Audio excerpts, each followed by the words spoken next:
Nous sommes ici en haut d'une colline, sur le lieu-dit La Roche-Blanche, à Païta, entouré du mont Rimbéré, de tous les monts Couvelets, et on a le mont Mou dans le dos.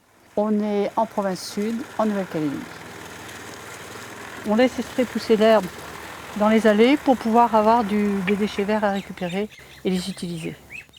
Déchets qui ne sont pas des déchets. C'est une belle matière première. Donc cette herbe verte qui en fait effectivement n'est pas un déchet vert mais une bonne matière organique, on va aller la mettre sur une butte où on a enlevé les ignames la semaine dernière, les ignames qui étaient déjà prêtes à être arrachés.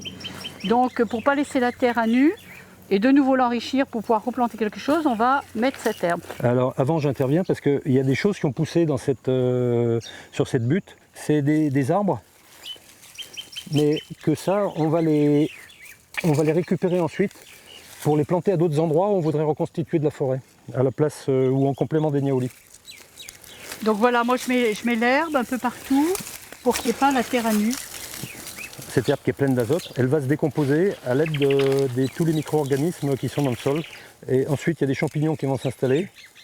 Et enfin, quand ça sera transformé en humus, les vers de terre vont le transporter dans la terre et améliorer la terre. Là, ce qui est intéressant, c'est de voir le paillage qu'il a donné. Bon, là, Bénédicte l'a mis, il était vert. Là, il a séché. Et on voit, ça c'est très intéressant parce qu'on voit des tas de petites boules. Et les petites boules, c'est en fait des crottes d'animaux qui ont désintégré la matière organique. Et dedans, on voit des espèces de petits vers. Et il y a plein de racines dedans. Et c'est une matière qui est vraiment magnifique. Et puis si on creuse, la terre qui va ressembler à du couscous, le couscous de terre, bah, c'est ça aussi. Plein de racines, et voilà, le résultat c'est ça. Au départ c'était de l'argile.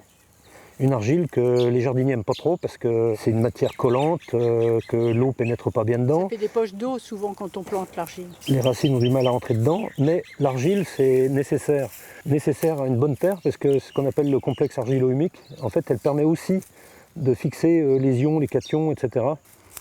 Voilà. En même temps donc il y a des tas de... Voilà, des herbes qui ont décidé de venir s'installer ici, elles ne sont pas gênantes, ce n'est pas des mauvaises herbes. On les arrache, on les laisse sur place, ça contribue à la matière organique.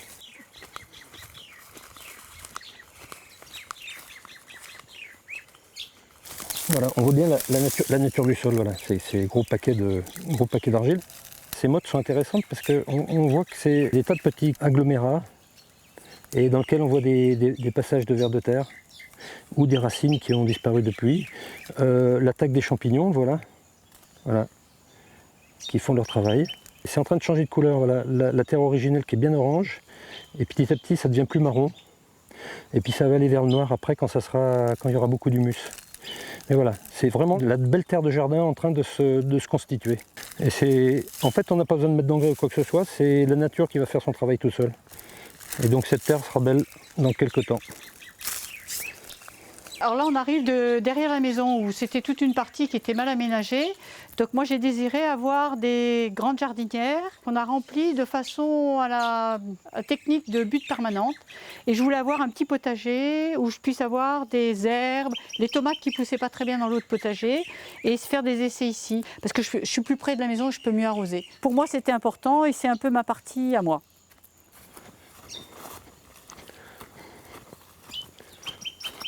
Ça, c'est de la salséparaille. Je ne sais pas si vous connaissez les schtroumpfs. Les schtroumpfs se sont friands de salséparaille. Alors, je ne suis pas sûr que ça soit celle-là, mais c'est une plante qui est intéressante en tisane. Je suis tout à fait intéressé par la gestion des déchets. Et la meilleure façon de ne pas avoir à gérer des déchets, c'est de ne pas les produire. Ça, c'est la première étape. Il y a des déchets qui n'en sont pas, que ce qu'on disait tout à l'heure à propos des déchets verts. Ce que produit la terre, il faut lui rendre. Et dans cette logique, on valorise les déchets de poissons qui autrement partent au dépotoir.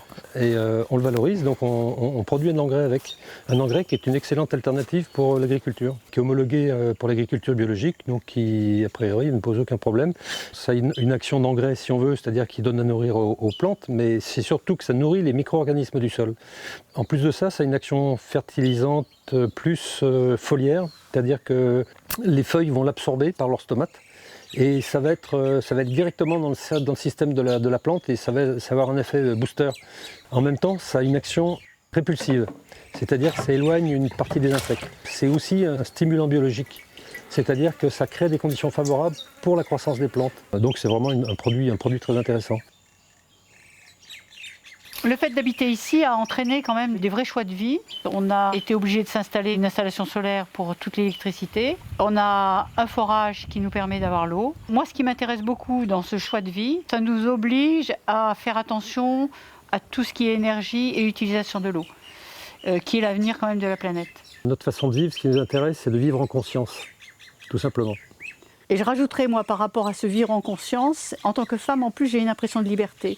Une grande liberté, aussi bien de vivre attachée à rien et d'essayer de vivre en grande autarcie, bien sûr, tout à fait en conscience de ce que je vais laisser derrière moi.